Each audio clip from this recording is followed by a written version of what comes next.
Olá, boa noite para você que acompanha a programação da TV Universitária. O TV Notícias desta terça-feira, dia 4 de junho, começa agora e com muita informação.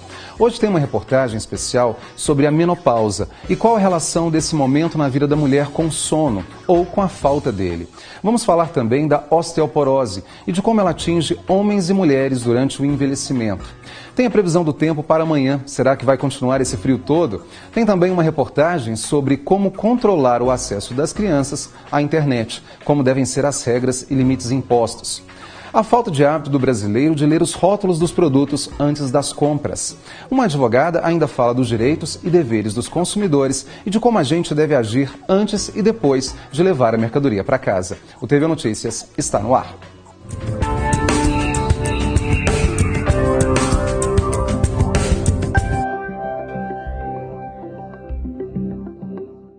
A gente começa falando de um assunto que faz parte da vida das mulheres, principalmente por volta dos 45 até os 50 anos de idade.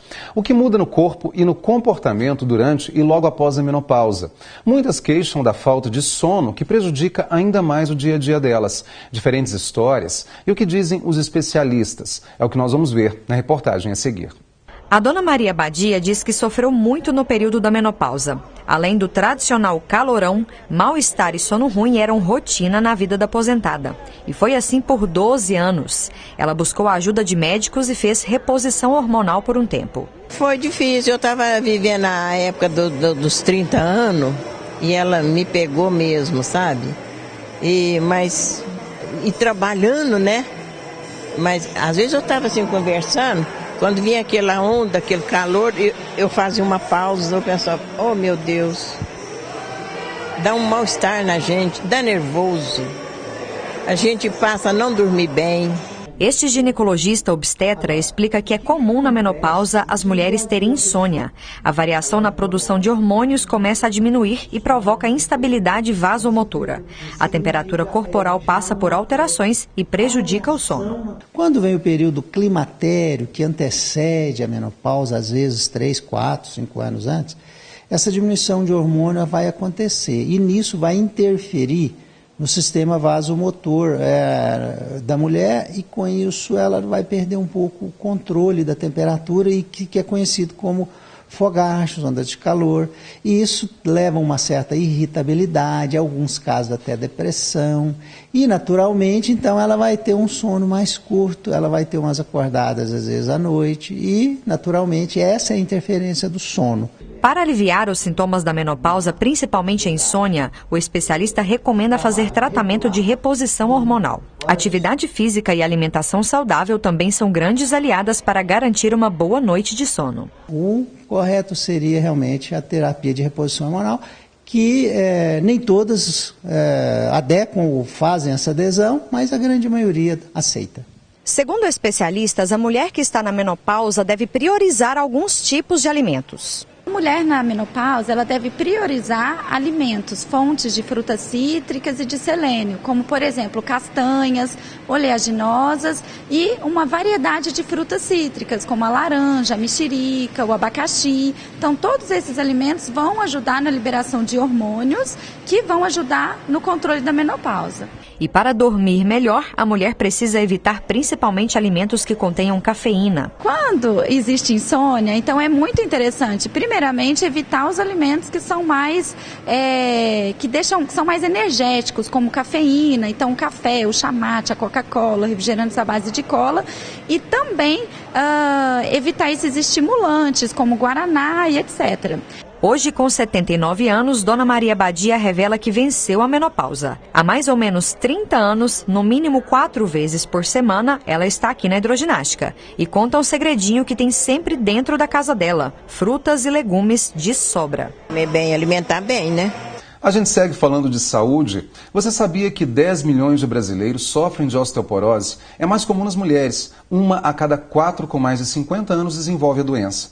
Nós vamos falar do diagnóstico, tratamento e prevenção com o Dr. Fernando Mataracete, médico geriatra. Dr. Fernando, muito obrigado pela presença aqui hoje.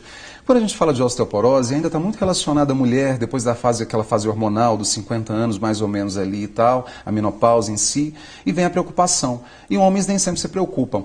O que a gente pode falar em relação ao perfil das pessoas que desenvolvem a doença? Boa noite. Obrigado pelo convite. Realmente a menopausa, ela influi direto na osteoporose, por isso as mulheres têm uma incidência maior da osteoporose após o processo da menopausa. Mas os homens também sofrem de osteoporose até numa incidência significativa. 1 a cada 5, 6 homens vão ter osteoporose, numa idade mais tardia, principalmente após os 70 anos. Então, esse controle e investigação da osteoporose também deve ser feito no homem após os 70 anos. A gente pode dizer que é uma doença silenciosa e que quase sempre quando a gente tem o diagnóstico é porque já teve ali uma fratura ou alguma coisa mais séria? Sem dúvida. No nosso país, principalmente, existem até alguns dados que dizem que 3/4 das pessoas descobrem a osteoporose quando tem a primeira fratura. E muitas vezes nem assim, ou seja, metade delas ainda não se sensibilizam para a importância do tratamento da osteoporose. Ela, além de silenciosa, porque ela não vai causar dor, não vai causar sintomas numa fase inicial, ela também é uma doença que exige um tratamento contínuo. E muitas vezes a pessoa recebe o diagnóstico, trata por um período e depois acaba abandonando o tratamento. Como é que funciona esse tratamento? Tem que mudar hábitos de vida também, além, é claro, do acompanhamento médico? Sem dúvida, eu costumo falar que existe um tripé para a saúde dos nossos ossos, né? Então, desde lá da nossa adolescência, durante toda a vida adulta e na velhice também, para todos, independente da osteoporose. A gente tem que ter atividades físicas que envolvam um misto de atividades de força, que a gente chama de contra-resistência, e atividades aeróbicas, que o exemplo mais comum é a caminhada. Isso todos nós precisamos, isso vai gerar saúde óssea. A outra coisa é a ingestão de cálcio. Todos nós precisamos, principalmente na época de maior risco, de uma ingestão adequada de cálcio. Depois a gente pode falar um pouquinho sobre isso. Além do cálcio, precisamos também de níveis normais de vitamina D. Então, esse tripé é uma condição essencial para qualquer um ter uma saúde óssea adequada, seja na fase do osso normal, na osteopenia ou na osteoporose. Na osteoporose, mais especificamente, além de mantermos esse tripé, é importante também medicações específicas. O nosso osso, a todo momento, ele está produzindo osso e desgastando o osso. Na osteoporose, o que a gente faz numa fase inicial é tentar diminuir esse desgaste para o saldo ficar positivo. Eu vou fazer uma pergunta até como médico geriatra mesmo. A gente sabe que hoje essa especialidade não trata de velhos, na verdade, trata de todo mundo. Sim, é o processo de envelhecimento de uma forma saudável, de uma forma longeva. A gente está vivendo mais e quer viver melhor, com certeza. Nesse aspecto, por exemplo, existem alguns cuidados que a gente pode tomar, ou exames também que podem ser feitos, exames de rotina, mas que já conseguem detectar alguma sensibilidade a desenvolver a doença na vida futura? A osteoporose, o diagnóstico dela é densitométrico. A indicação da densitometria vem na mulher na pós-menopausa, principalmente após os 60 anos, e no homem após os 70. Mas, logicamente, que existem perfis de risco. E isso o médico geriatra ou o médico que for acompanhar o paciente para essa prevenção da osteoporose, ele tem que ficar alerta.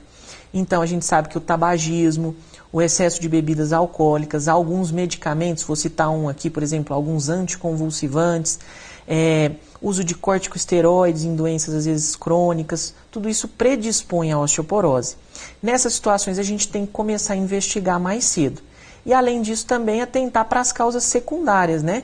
Nós sabemos que tem doenças dos rins que atrapalham a absorção do cálcio, doença das paratireoides, então o médico que vai cuidar da saúde daquele indivíduo, ele tem que se atentar para isso desde a idade do adulto jovem. Que bom. Olha, Fernando, muito obrigado pelos esclarecimentos. A gente poderia falar muito mais aqui sobre o tema, mas infelizmente nosso tempo é curto e espero contar com você mais vezes para a gente poder falar mais. Com certeza, é um prazer e fica a dica para todos aí que se cuidem, tenham uma ingestão adequada de cálcio, façam atividades físicas e tomem o sol na proporção correta, sempre com orientação do seu médico. Então, ficam as dicas aí. Muito obrigado mais uma vez.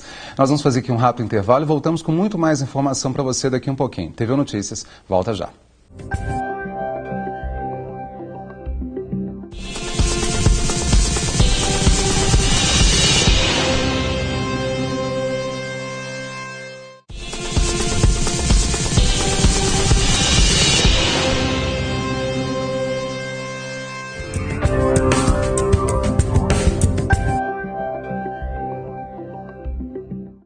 Hoje, bem cedo, por volta de 6h30 da manhã, os termômetros registravam 10 graus em Uberlândia e em outras cidades da região também. Se vai continuar assim, é o que você vai ver na previsão para esta quarta-feira.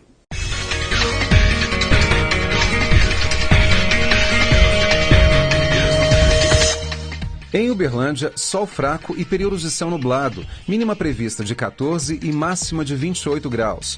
Temperaturas amenas em Patos de Minas. Sol durante todo o dia, sem previsão de chuva. Mínima de 11 graus e máxima de 28.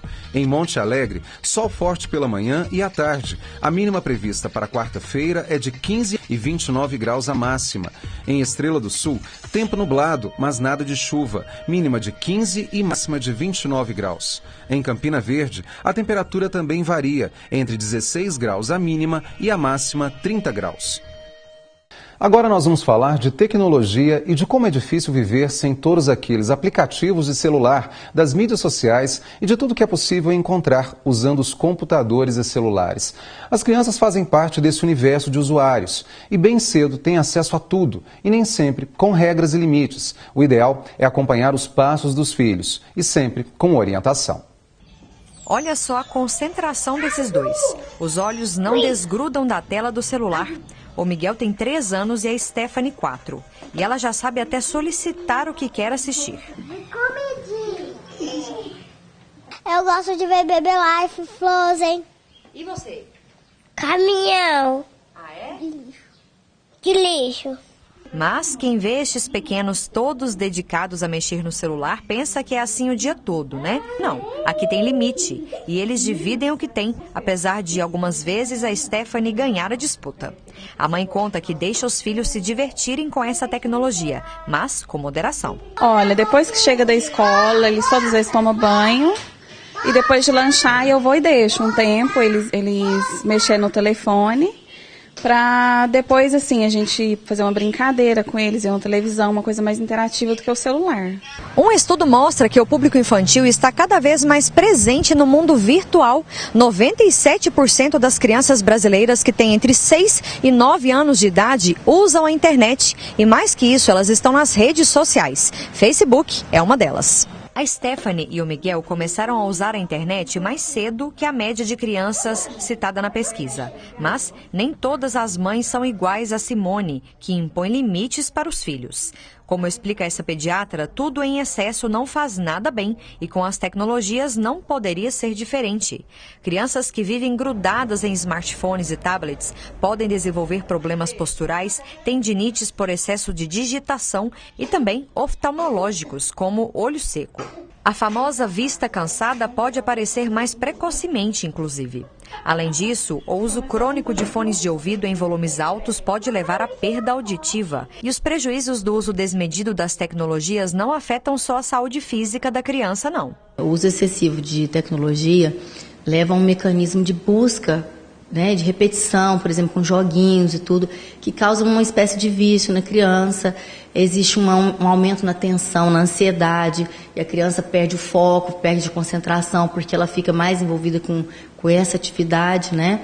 E muito importante, que está, assim, um tema muito atual hoje, é o isolamento social. Tem crianças que desenvolvem até quadros depressivos devido ao isolamento social. Uma coisa leva a outra, na verdade. Esse isolamento vai levando à depressão e a depressão levando ao isolamento, né? Um todo, forma um ciclo vicioso. Então é importante os pais ficarem atentos para esse tipo de comportamento. É normal a criança usar tablet. Ela nasceu numa geração que já é da tecnologia, uma geração conectada. Mas a gente tem que saber dosar e supervisionar isso. A pediatra explica que, com moderação, a tecnologia é essencial para o desenvolvimento da criança. Estimula o raciocínio, promove a interação, mas tudo tem que ser na medida certa. E o exemplo dos pais é indispensável. Em um momento do dia, pelo menos, toda a família precisa se conectar, mas no mundo real. Os pais têm que incentivar a criança a fazer brincadeiras ao ar livre, brincadeiras manuais, né, leitura. Então, tem que ter um supervisionamento, uma supervisão, para que elas tirem o foco dessa brincadeira para ser crianças mesmo e não ter tanto contato com a tecnologia assim. Esse é o limite. E vamos às vagas de emprego e estágio que estão abertas para Uberlândia e região. Hoje tem o nosso quadro Mercado de Trabalho, então anote aí. Vaga para assistente contábil. O salário é de R$ 1.800. O interessado precisa ter ensino superior completo ou estudar ciências contábeis e experiência na função. Vaga para vendedor de seguros. O salário é de R$ 937 mais benefícios. O candidato precisa estudar ou ter curso superior completo, CNH AB, veículo próprio e experiência em vendas. Estágio em pedagogia. A Bolsa Auxílio é de R$ 600 mais vale transporte. É preciso cursar qualquer período de pedagogia. Vaga de estágio em marketing. A Bolsa Auxílio é de R$ 650 mais benefícios. O interessado precisa estudar em qualquer período do curso de marketing. Vaga também de estágio no setor financeiro. A Bolsa Auxílio é de R$ 937 mais vale transporte. Os interessados precisam estudar em qualquer período do curso de contábeis ou economia. Os interessados nas vagas disponíveis em Uberlândia devem cadastrar o currículo no site currículo.cdlude.org.br. Os currículos serão avaliados apenas pelo site. Dúvidas sobre as vagas pelo telefone 3239-3400. E depois do intervalo, a falta de hábito do brasileiro de ler os rótulos dos produtos antes das compras. Uma advogada ainda fala dos direitos e deveres dos consumidores e de como a gente deve agir antes e depois de levar a mercadoria para casa. O TV Notícias faz um rápido intervalo e volta em instantes. Até já.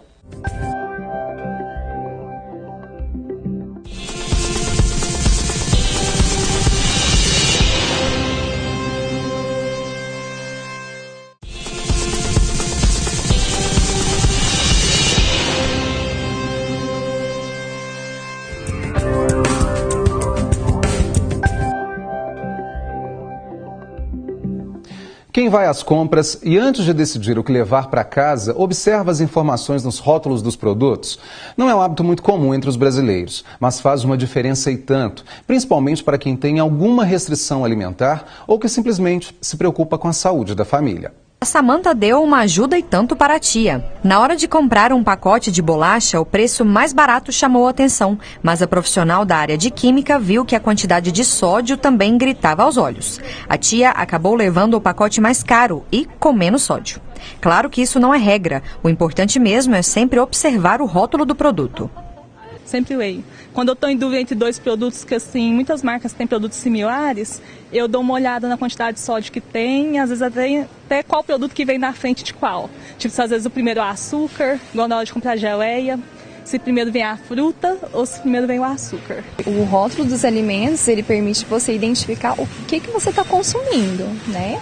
Então, assim, é muito importante observar a lista de ingredientes, tabela nutricional, para você saber o que realmente você está comendo. Segundo esta nutricionista, todos os produtos devem conter rótulo. No caso dos alimentos, existe uma rotulagem específica. Na lista de ingredientes, o primeiro que aparece é sempre o que está presente em maior quantidade no alimento. Para quem costuma consumir produtos integrais, essa dica é valiosa. Esses 2 pacotes de bolacha, por exemplo, são integrais, segundo a embalagem. Mas, em um deles, a farinha de trigo integral aparece em 3º lugar na lista. O suco em pó, né? Teoricamente a gente não poderia chamar ele de suco em pó.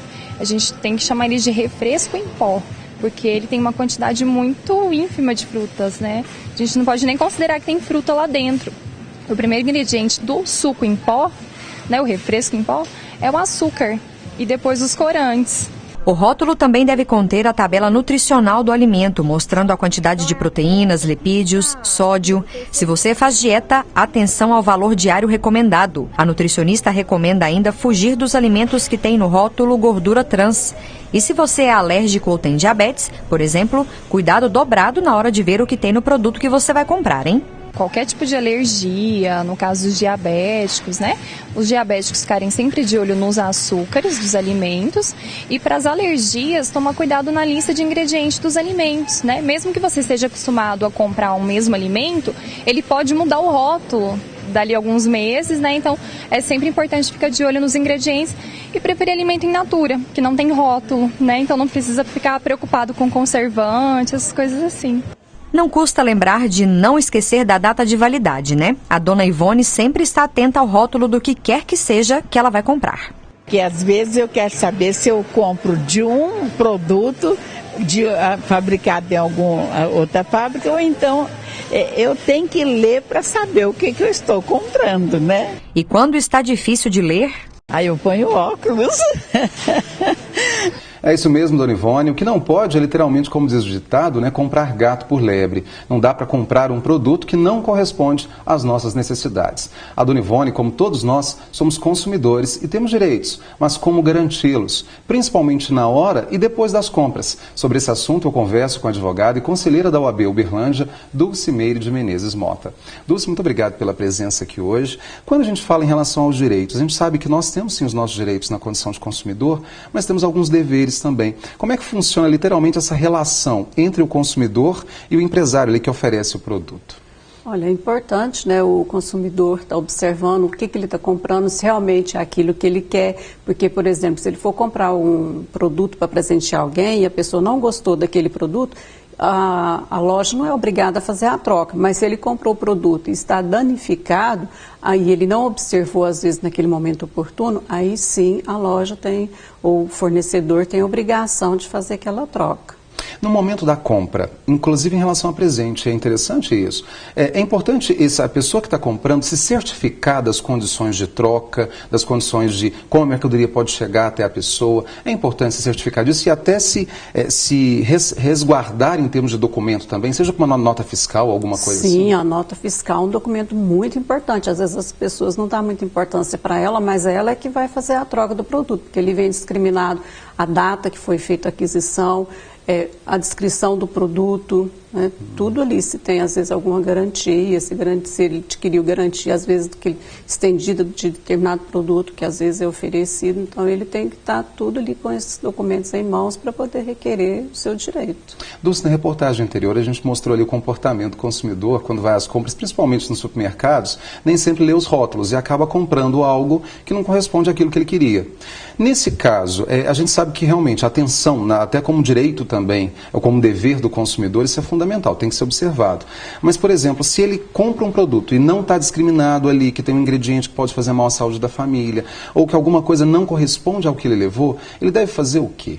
Ele tem que observar, né, porque é uma obrigação do consumidor estar observando o que ele está comprando. Se ele tem algum produto que não é apto para a família estar usando, por exemplo, se a data de validade não está dentro do período adequado, se aquele produto está com a embalagem violada. Então, tudo isso ele tem que observar, porque às vezes nem sempre, se ele, por exemplo, tem intolerância à lactose, comprou um produto que contém a lactose, então a loja não está obrigada a fazer a troca. Ele tem que observar se realmente, né, aquele produto ali está apto para o consumo pessoal dele. Agora, se o produto está vencido, a embalagem está danificada e impróprio para o consumo, aí sim ele pode estar reclamando junto à loja, ao fornecedor.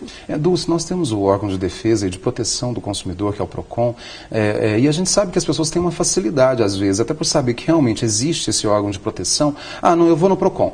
Como se fosse tão simples assim, o PROCON resolve meu problema.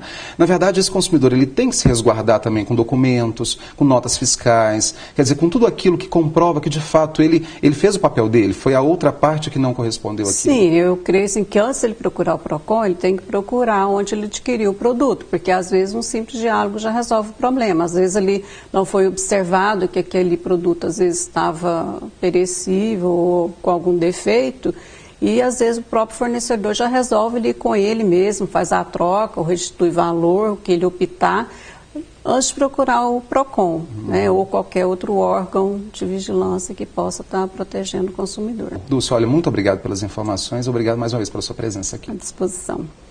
E o TV Notícias de hoje fica por aqui. Uma excelente noite para você. A gente volta a se encontrar amanhã, às 10 para 7 da noite. As notícias do Estado você confere a seguir no Jornal Minas, segunda edição.